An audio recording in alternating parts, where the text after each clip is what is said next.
You know, it's not easy to talk about issues with your vagina, but we live in the age today where there are billboards talking about erectile dysfunction.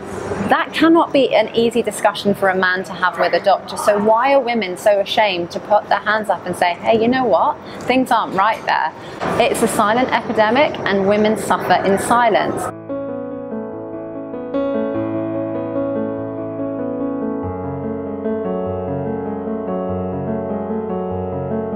What do women need to know about birth trauma?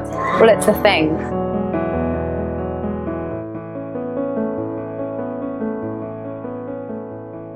Many women actually don't identify that they've had a birth trauma because they've got nothing to compare it to. It could be psychological birth trauma, or it could be physical birth trauma, or it could be both.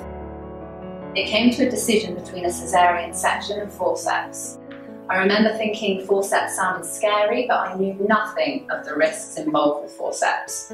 So as my pelvic floor muscle was torn off the bone and my perineum cut, then torn, leaving me with a 3rd-degree tear, I lay there shaking and wondering if this is what death felt like.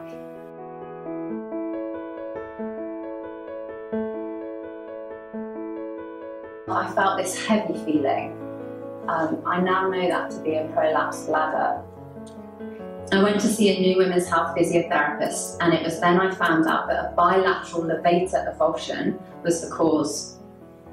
And that's when the bottom literally dropped from my world. That was a really defining moment in my life because there are a few things I didn't know before I had that appointment. That day, I didn't know it would be the last time that I would pick up my daughter. She was 16 months old.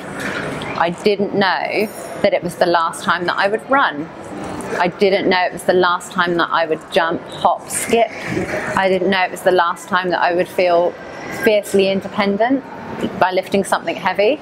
I didn't know I would need a splint to hold my organs in place.